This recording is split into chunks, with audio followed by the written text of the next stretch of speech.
Craignez Dieu et donnez-lui gloire, car l'heure du jugement est venue.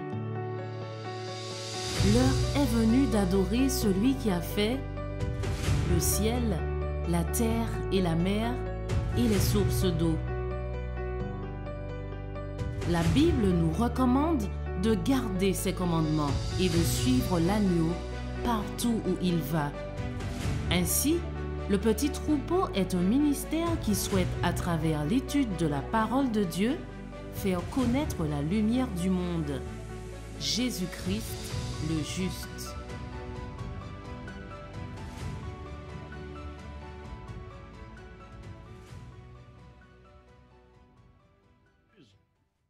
Et maintenant, nous allons commencer notre étude. Alors, vous avez juste la partie d'introduction où c'est marqué 2 théologies distinctes sur le péché. Je vais développer rapidement cette partie introductive. Il y a celle de Calvin qui s'appuie sur ce qu'on appelle la théologie de la prédestination. Calvin utilise tout simplement les textes que l'on rencontre dans l'Épître aux Romains pour développer sa théologie. Vous connaissez probablement cette théologie de Calvin sur laquelle s'appuie l'enseignement protestant et l'enseignement aussi catholique, comme on va probablement voir au fur et à mesure de notre exposé plus tard. Qu'est-ce qu'il dit, Calvin? Calvin dit que nous sommes prédestinés déjà depuis notre naissance.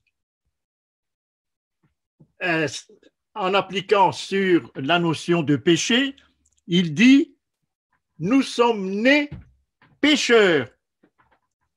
Et il dit pourquoi? Il explique parce que Ève et Adam ont péché au départ et puis ils nous ont transmis une transmission comme un tout petit peu transmission génétique. Vous voyez, c'est ça la thèse de Calvin. Donc, lorsque un enfant est né, il est déjà pécheur. Voilà sa thèse. Et c'est avec cette thèse que l'Église catholique partage. Avec cette thèse, l'Église catholique va plus loin en introduisant la doctrine de l'Immaculée Conception.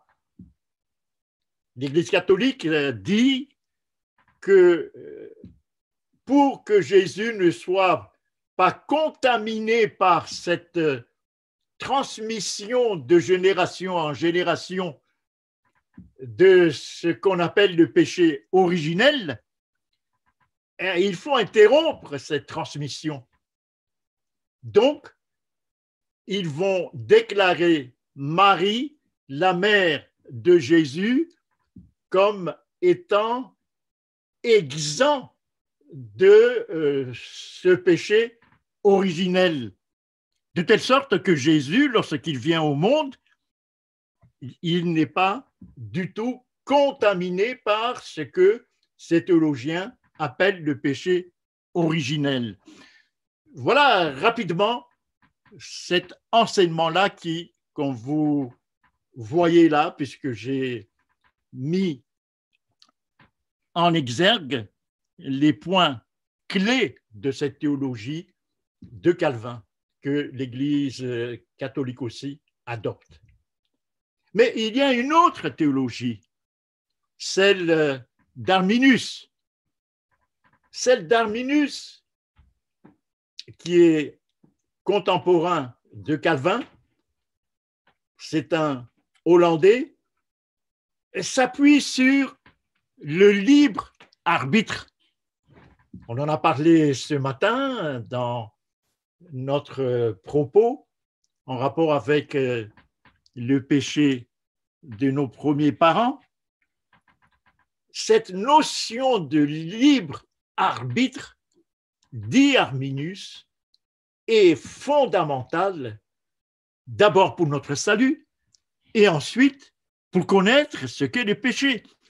Puisque si on ne connaît même pas ce qu'est le péché, comment pourra-t-on demander pardon à Dieu? Voilà, je résume ce qu'il dit, Arminus. Et l'Église adventiste, les pionniers, mais c'est surtout Ellen White, je ne sais pas si elle a lu Arminus, mais j'ai l'impression qu'elle s'appuie sur la Bible pour découvrir cette notion de libre arbitre. J'ai un peu plus bas des citations d'Ellen White qui va dans ce sens-là. Il me semble qu'elle connaît très bien la Bible pour ne pas adopter la théologie catholique et protestante, et surtout cette notion de péché originel.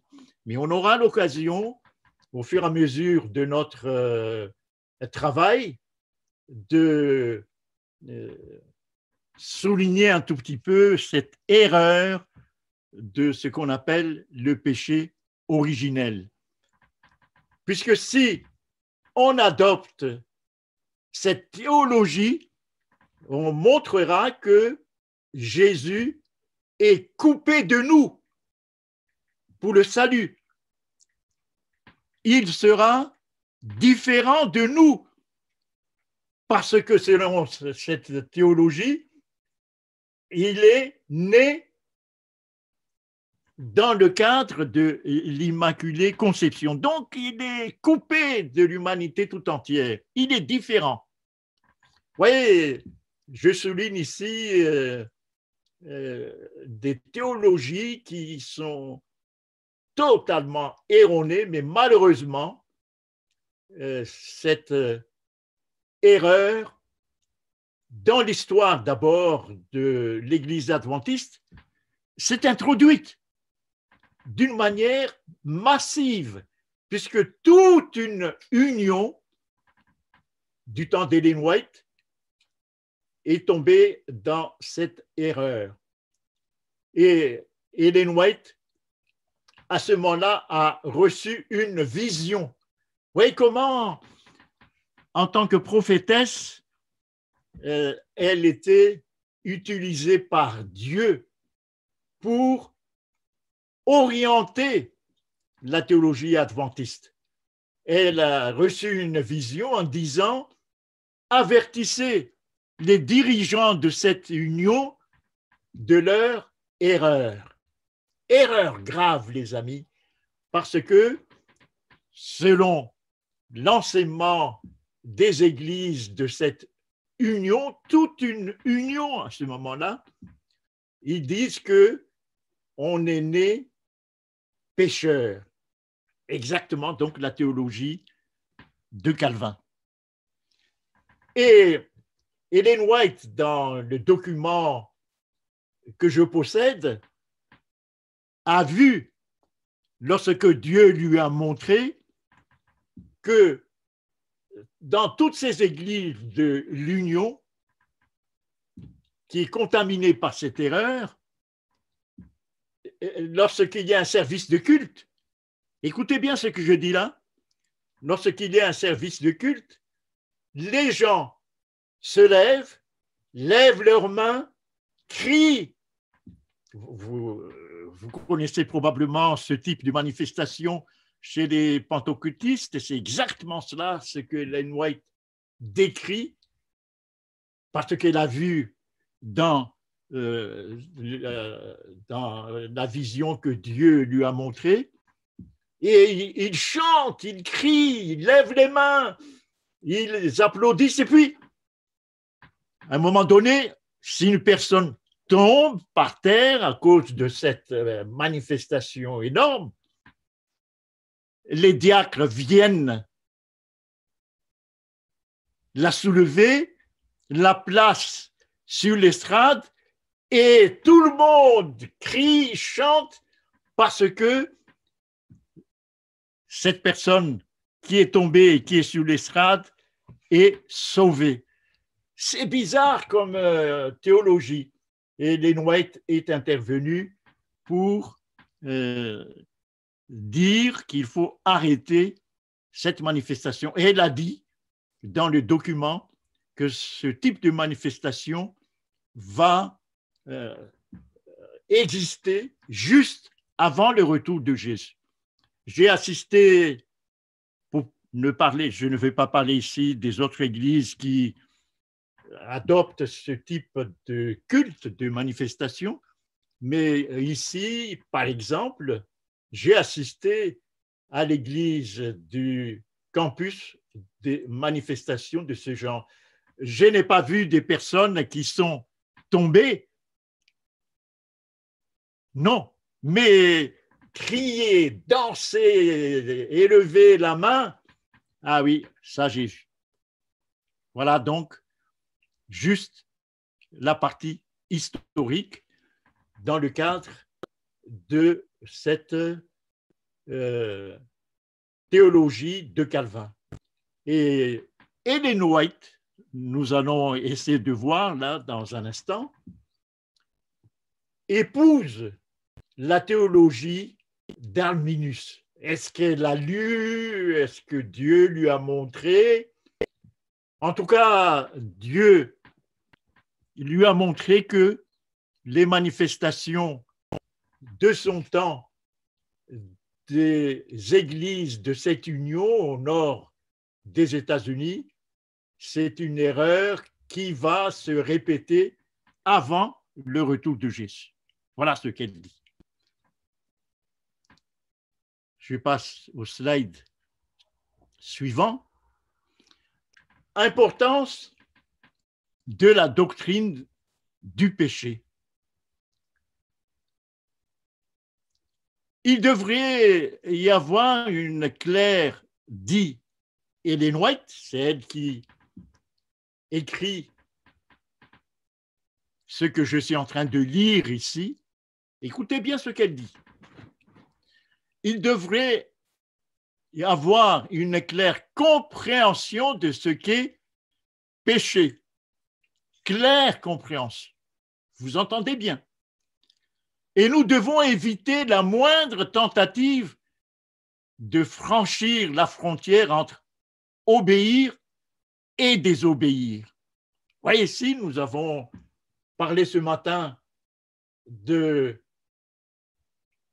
l'acte volontaire de désobéir. C'est le drame de nos premiers parents.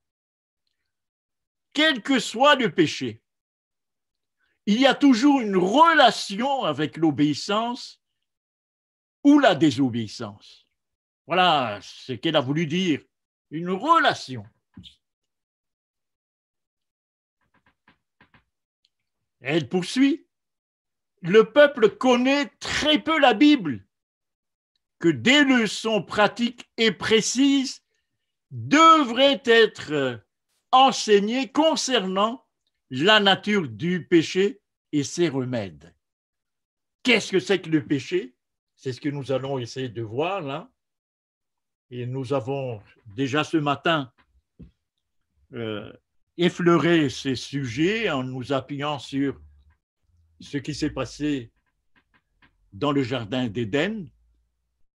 Et remarquez ce qui est écrit ici, enseigner concernant la nature du péché et ses remèdes. Vous voyez, ses remèdes, cela veut dire, c'est le titre général de toute cette série d'études que nous sommes en train de faire, relation entre la nature du Christ et la justification par la foi. Voilà les remèdes. Vous voyez, mais nous allons petit à petit étudier ces différents aspects-là. Vous voyez? Alors, les 3 premiers chapitres de la Bible, nous avons vu ces 3 premiers chapitres ce matin, éclairent sur l'introduction du péché dans le monde. L'introduction du péché dans le monde, nous l'avons vu ce matin, est le résultat d'une transgression volontaire de la loi de Dieu que Dieu a donnée à nos premiers parents. Volontaire, l'introduction du péché. Retenez bien ce qualificatif volontaire. Et les 3 derniers chapitres de la Bible enseignent comment obtenir le pardon du péché et comment le surmonter. Voilà, grosso modo, ce qu'on appelle la Bible. Vous voyez? C'est ça la Bible. Voici 3e citation d'Ellen White. Vous voyez en bas ici les sources de ces citations. Si nous devons être pardonnés de nos péchés, dit-elle, nous devons d'abord comprendre ce qu'est le péché, afin que nous nous repentions et porter les fruits de la repentance. Oui, c'est une déclaration très profonde. Elle dit, on a lu tout à l'heure, que notre connaissance de la Bible est superficielle en somme, et peut-être aussi notre spiritualité. Elle dit que si nous devons être pardonnés de nos péchés, nous devons d'abord quoi? Comprendre ce qu'est le péché. Le péché, nous l'avons évoqué ce matin, c'est capitulation de la volonté humaine devant les tentations de Satan. Capitulation de la volonté. Vous voyez, parce que bien souvent, la connaissance, nous l'avons dit ce matin, de la volonté de Dieu est purement intellectuelle. Purement intellectuelle. Qu'est-ce qui manque chez l'homme pour que sa spiritualité ou tout simplement sa connaissance du péché, par exemple, soit salutaire? Il lui manque, et je vais vous le lire ce qui manque, dans Marc chapitre 12, Marc chapitre 12, versets 29, 30 et 31. Voici ce qui manque. Voici, écoute, Israël, le Seigneur notre Dieu. Le Seigneur est un. D'abord, savoir qui est Dieu. Deuxièmement, c'est un acte d'adhésion, d'amour, d'adoration. Voici ce qui est écrit. Tu aimeras. Vous voyez, c'est une adhésion, une confiance, la foi. Tu aimeras le Seigneur ton Dieu de quelle manière? Pas d'une manière partielle, de tout ton cœur. Ce n'est pas d'une manière partielle, de toute ton âme. Ce n'est pas d'une manière partielle, de toute ta pensée. Ce n'est pas d'une manière partielle et de toute ta force. Mais attention, si on s'arrête là, on devient, j'allais dire, comme les terroristes, etc., ils aiment tellement Dieu qu'on oublie la deuxième partie qui est très importante, qui rétablit l'équilibre. Tu aimeras ton prochain de quelle manière? Comme toi-même.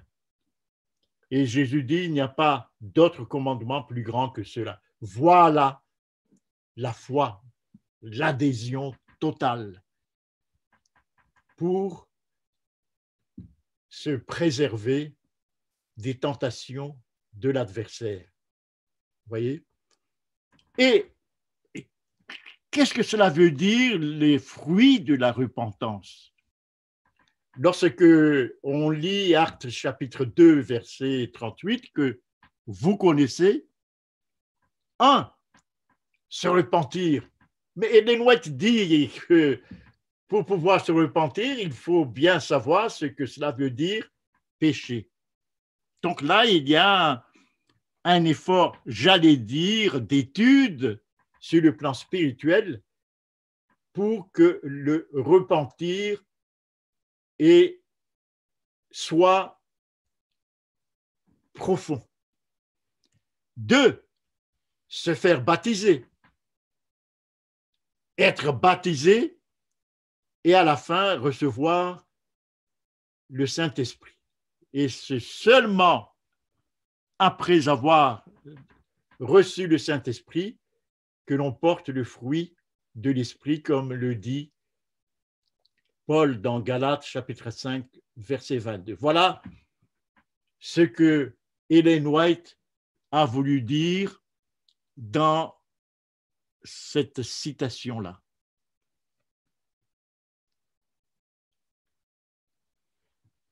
Quelle est la définition du péché que la Bible donne? Il n'y en a qu'une. Ellen White va, tout à l'heure, elle va insister sur cette unité de la définition de ce que cela veut dire péché. Voici le texte que vous trouvez dans 1 Jean chapitre 3, verset 4. Que dit le texte? Qu'est-ce que ça veut dire péché? Quiconque pêche transgresse la loi. Donc le péché, c'est d'abord une transgression de quelque chose qui est établi divinement, c'est ce qu'on appelle la loi. Donc, c'est fouler aux pieds la volonté de Dieu. Ce matin, nous avons évoqué ça dans le cadre des péchés de nos premiers parents.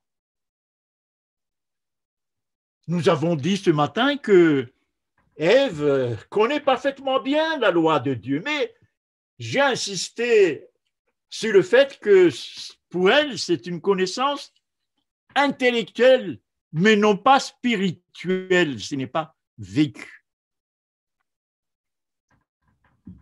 Quiconque pêche transgresse la loi. Et le péché, c'est quoi? Et la transgression de la loi. Voilà la définition. Le péché et la transgression de la loi. Donc, c'est un acte. Voilà le péché. Alors, on dit très souvent, lorsqu'on demande, par exemple, quelle est la définition d'une automobile? Alors, les gens disent Toyota, Ford, Mercedes, Honda. Tout ça, ce sont des voitures, mais ce n'est pas la définition d'une automobile. Ce n'est pas la définition d'une automobile. Et lorsqu'on applique dans le domaine qui nous intéresse, quelle est la définition du péché? Les gens disent, et on avoue à Dieu, j'ai volé, j'ai commis un meurtre, j'ai commis adultère, etc. Oui, tout ça est parfaitement juste, mais c'est beaucoup plus profond que cela. Ce sont des péchés, mais ce n'est pas la définition de péché. Péché, et ce matin nous avons insisté là-dessus, est une action volontaire de désobéir à quoi? À la loi. C'est une action volontaire de la volonté qui capitule devant la tentation de l'adversaire, une capitulation de notre volonté.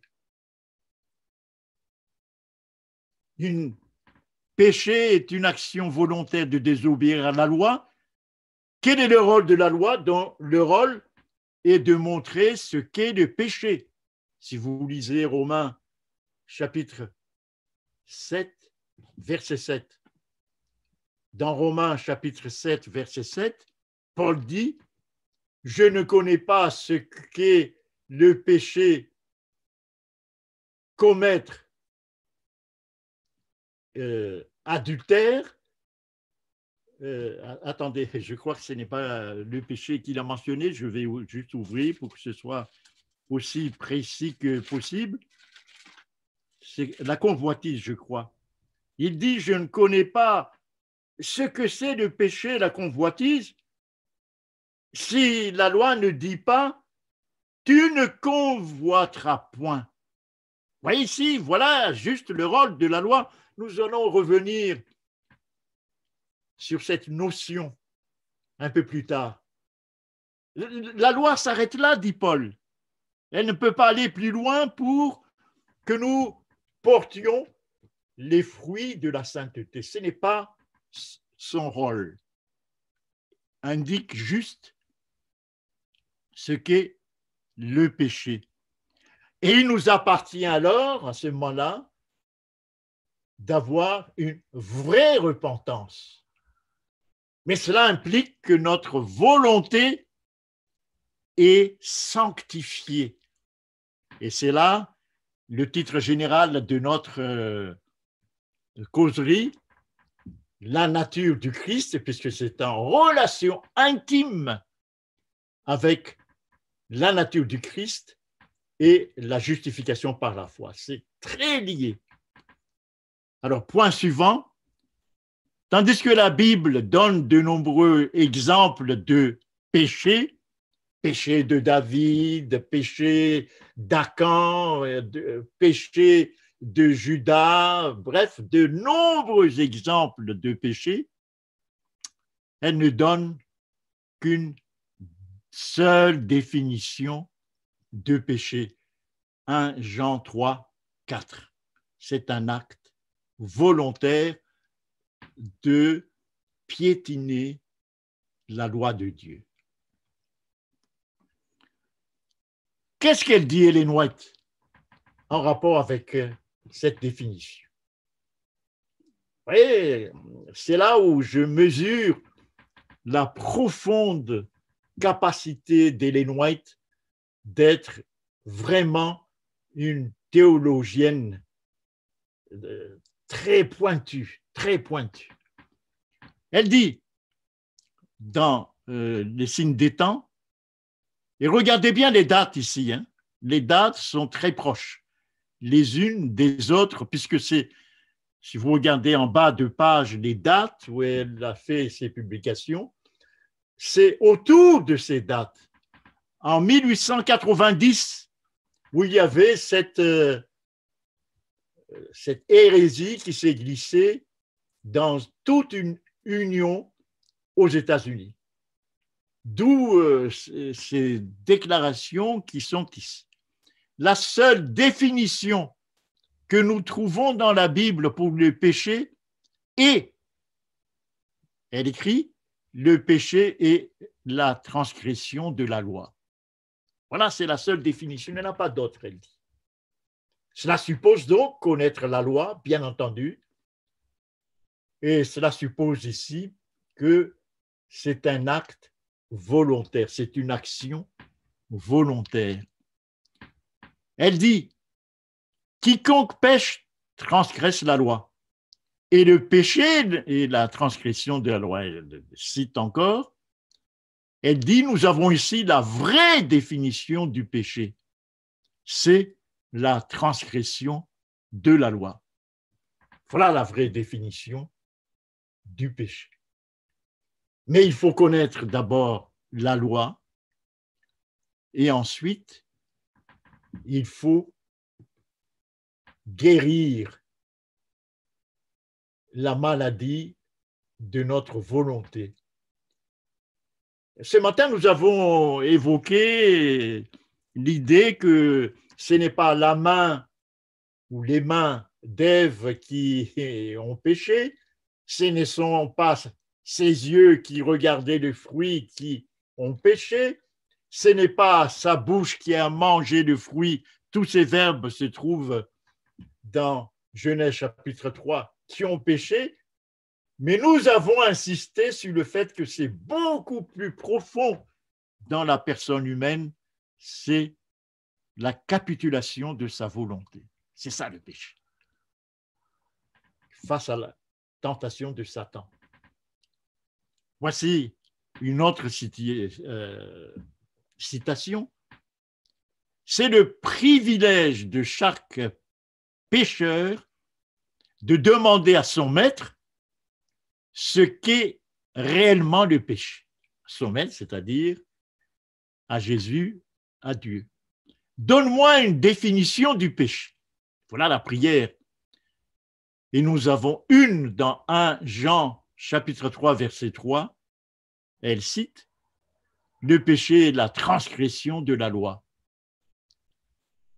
Elle termine en disant « Actuellement, c'est la seule définition du péché dans la Bible. » La seule, il n'y en a pas d'autre. Voyez ici, nous sommes tout à fait à l'opposé de la théologie de Calvin. Calvin dit le péché, tu l'hérites dès la naissance. Dès la naissance, tu es pécheur. Tu es déjà pécheur. Non. Ellen White dit que péché est un acte volontaire. Un enfant, mais nous aurons l'occasion d'aborder ça d'une manière beaucoup plus pratique, ce sera notre dernière intervention, la nature du Christ et le péché. Un enfant ne pêche pas, sauf un peu plus tard, lorsque il connaît, 1, la loi, 2, il ne maîtrise pas sa volonté. Là, il pêche. Mais ça, c'est plus tard. Ce n'est pas un enfant de 2 ans, 3 ans qui pêche. Non. Jésus a dit, si vous lisez les 4 évangiles, Jésus a dit, laissez venir à moi les petits-enfants. S'il dit ça, c'est parce que les enfants ne sont pas pécheurs, les amis.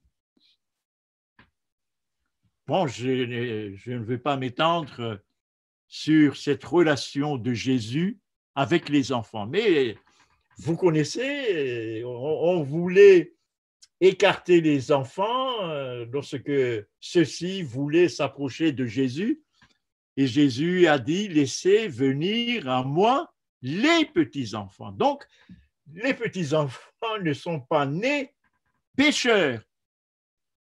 Ça, c'est un enseignement erroné.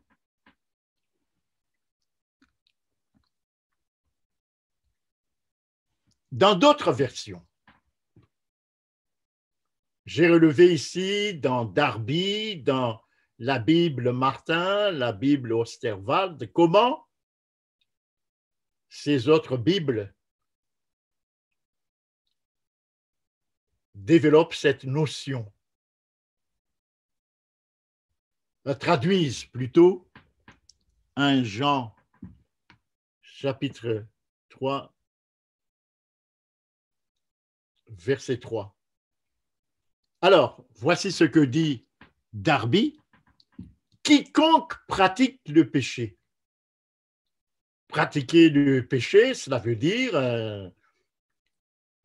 le verbe utilisé par Darby ici est très fort, cela veut dire vraiment fouler aux pieds la volonté de Dieu, la loi de Dieu. Pratique aussi l'iniquité. Et le péché est l'iniquité. Et iniquité, c'est la traduction du mot grec utilisé dans 1 Jean chapitre 3, verset 3. Le mot grec, c'est anomos. Ce mot grec est composé de deux parties. Il y a d'abord le préfixe a qui signifie le contraire, et il y a le mot nomos qui veut dire loi. Donc, voilà l'iniquité, le contraire de la loi, anomos. Donc, c'est le mot que Darby utilise ici, qui est parfaitement correct, puisque dans l'original, c'est le mot anomos qui est dans l'original.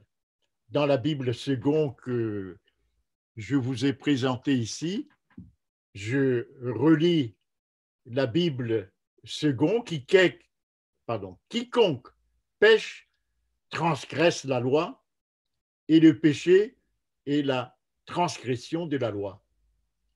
La Bible seconde utilise le mot transgression qui est fort aussi, très fort.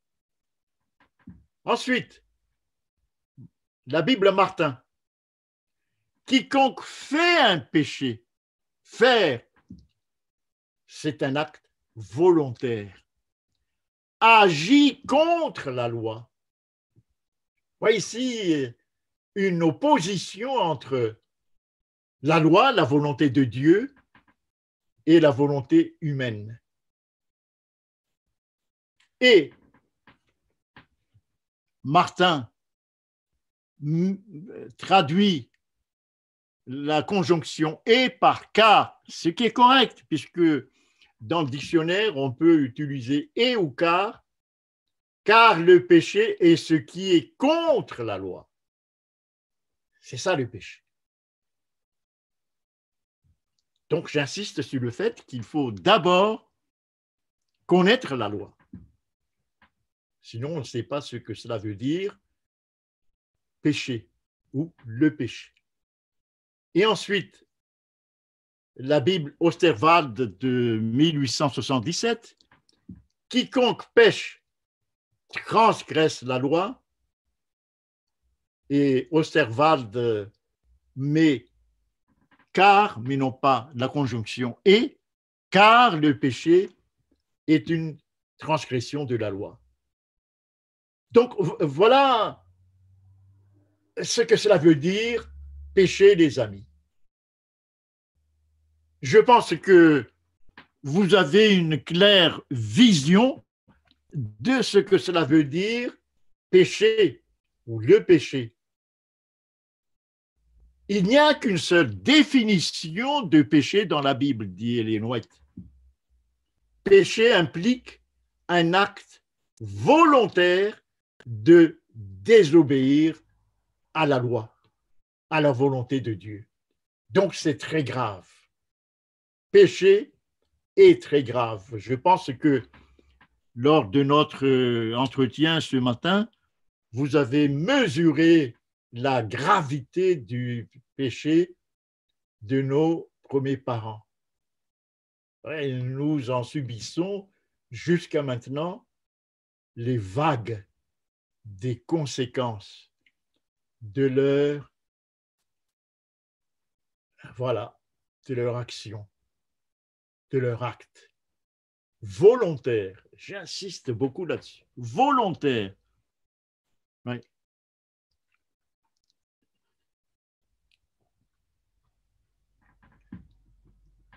Le mot grec traduit par la transgression de la loi, je l'ai dit tout à l'heure, est anomos. Anomos est formé de deux parties. A, qui veut dire contre, sans Nomos veut dire loi, donc sans loi, et qui signifie en opposition à la loi. Pécher, c'est prendre position par rapport à la loi. C'est ce que nous avons vu ce matin comme exemple. C'est pour ça que nous avons traité cette question ce matin, juste comme exemple. C'est prendre une position par rapport à la loi. Et prendre une position par rapport à la loi, c'est un acte volontaire. La volonté humaine est impliquée dans une telle opposition. Donc, c'est vraiment ne pas aimer Dieu, si vous voulez. On a dit tout à l'heure, qu'est-ce que c'est qu'aimer Dieu? Ce n'est pas aimer Dieu, c'est le considérer comme un rien. Vous voyez? Et ne pas avoir du respect pour lui, ou ne pas le comprendre du tout, ne pas comprendre sa volonté. Vous voyez, c'est ça qui amène à cette anomos, mettre la loi de côté. C'est ça, ce qui nous attend, puisque l'occasion se présente maintenant avec l'actualité, ce qui nous attend dans un avenir plus ou moins proche. Il y a la loi de Dieu, c'est le commandement, chapitre 20 d'Exode, c'est le commandement numéro 4. Respecte le sabbat. Mais il y a l'autre commandement. Respecte le dimanche. Et pourquoi c'est le dimanche? Puisqu'il y a des adventistes qui ne sont pas convaincus qu'il y aura la loi dimanche. La loi dimanche sera là. Pourquoi? Parce que si vous regardez Apocalypse chapitre 13, Apocalypse chapitre 13, il y a une marque que Babylone, c'est-à-dire cette collusion entre les politiques et les religieux, vont édicter une loi. Et tous ceux qui reçoivent une marque sur leur main droite et sur leur front vont capituler tout simplement devant le décret de Babylone. Alors maintenant, sur le plan biblique, qu'est-ce que cela veut dire une marque sur la main droite ou sur leur front? Qu'est-ce que cela veut dire? Et vous allez voir que si vous utilisez votre Bible et votre concordance, vous allez trouver que c'est toujours en relation avec le commandement de Dieu. Juste un exemple, et je ne vais pas m'attarder là-dessus. Dans Deutéronome chapitre 6, le verset 8, ouvrez votre Bible, Deutéronome chapitre 6 et le verset 8.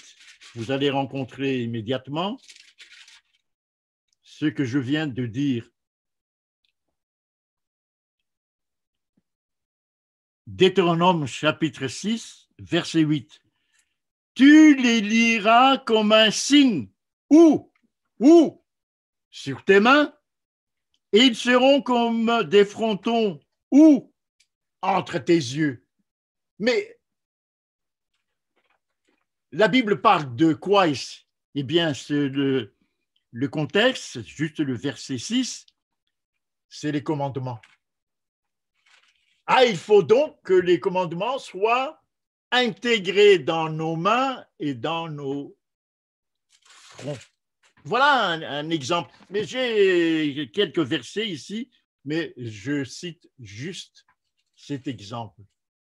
Mais dans Apocalypse chapitre 13, c'est le contraire. Eux, ils mettent la loi de Dieu de côté, ils piétinent la loi de Dieu, ils ne respectent pas le dimanche. Et ils mettent ils ne respectent pas le sabbat. Ils mettent à la place le dimanche. Et c'est pour cela que la loi dimanche sera une réalité. Sera une réalité. Et les adventistes, mais je rencontre, doutent de la future promulgation de la loi dimanche. Ce sera une réalité. Un autre texte, je vais m'arrêter là-dessus, j'en ai 7 textes en rapport avec ça ici. Par exemple, dans Deutéronome encore, chapitre 11 et le verset 18, Deutéronome chapitre 11, verset 18, vous allez retrouver les mêmes expressions que dans Apocalypse chapitre 13. Mettez dans votre cœur et dans votre âme ces paroles que je vous dis. Ces paroles, ce sont les versets depuis le verset 13 jusqu'au verset 17. Ces paroles, ce sont ces versets-là, c'est le contexte. Mettez dans votre cœur et dans votre âme ces paroles que je vous dis. Vous les lirez comme un signe. Ah, c'est un signe. Vous les lirez comme un signe sur vos mains. Est-ce que ça ne vous rappelle pas Apocalypse chapitre 13? Elles seront comme des frontaux entre vos yeux. Est-ce que ça ne vous rappelle pas Apocalypse chapitre 13? Mais à la différence, si vous lisez le contexte, c'est Deutéronome chapitre 11, verset 13, il est question des commandements. Il est question du sabbat. Mais eux, c'est le contraire. Apocalypse chapitre 13, c'est le contraire. C'est leur jour de repos qui est officiellement reconnu, c'est-à-dire le dimanche. Autrement dit, je conclus là cette partie. La loi dimanche, bientôt, moi je suis convaincu, bientôt, quand, je ne peux pas vous le dire, sera mise en place. Puisque dans le monde entier, on fait des essais actuellement, si vous suivez l'actualité, pour édicter des lois que la population, toute la population, doit obéir. Vous voyez, mais s'il y a des réticences, ils vont obliger les récalcitrants à suivre la loi en les punissant. Dans Apocalypse chapitre 13, vous voyez, on les empêche, on les met en dehors de la société, on les empêche d'acheter et de vendre. C'est en relation avec les besoins vitaux. C'est de cette manière qu'ils vont obliger les gens. Alors, je termine, puisque je ne veux pas trop prendre de votre temps. La théologie calviniste, dont nous avons parlé depuis le début, enseigne au contraire que péché est une nature. Non, le péché n'est pas une nature. Un enfant ne naît pas pécheur. Ce n'est pas une nature. On est pécheur par nature, dit Calvin, mais non selon ce que l'on fait en parole, en pensée ou en acte. C'est ça le vrai péché. Ce que l'on fait, c'est-à-dire capitulation de notre volonté devant celle de Dieu. Calvin dit, on est né pécheur. Un bébé, par conséquent, dès sa naissance, est pécheur. Voilà la théologie de Calvin. Et nous avons vu l'exigence de cette théologie, j'ai évoqué juste l'Immaculée Conception du côté catholique. Le péché n'est pas ce que l'homme est, ce n'est pas la nature, mais ce que l'homme choisit. C'est un acte volontaire. Dans Josué chapitre 24, verset 15, la Bible insiste constamment sur l'acte volontaire, l'adhésion volontaire, soit à la volonté de Dieu, soit aux sollicitations de Satan. Choisissez aujourd'hui qui vous voulez servir. Vous voyez, la volonté est invitée ici. Et dans Apocalypse chapitre 22, verset 17, que celui qui veut la volonté prenne de l'eau de la vie, de quelle manière? Gratuitement. C'est la fin de notre méditation pour cet après-midi. Nous avons, je l'espère, maintenant une claire vision biblique de ce que cela veut dire péché ou de ce qu'on appelle le péché. Notre Père qui es aux cieux, nous te remercions pour cette occasion que nous avons d'approfondir ta parole. Nous te remercions aussi puisque nous avons les éclairages venant de Ellen White, la prophétesse que tu nous as envoyée pour que nous ne soyons pas perdus au milieu de toutes ces théologies envahissantes qui sont soutenues par beaucoup de théologiens. Et nous risquons, Éternel, d'être envahis par leur théologie et de ne pas faire attention à l'éclairage de ta parole. Nous te demandons, Éternel, de bénir toutes les personnes qui sont présentes ici. Daigne les soutenir dans leur adhésion à ta volonté et sanctifie leur volonté éternelle au nom de Jésus. Amen. Que Dieu vous garde et à la prochaine fois.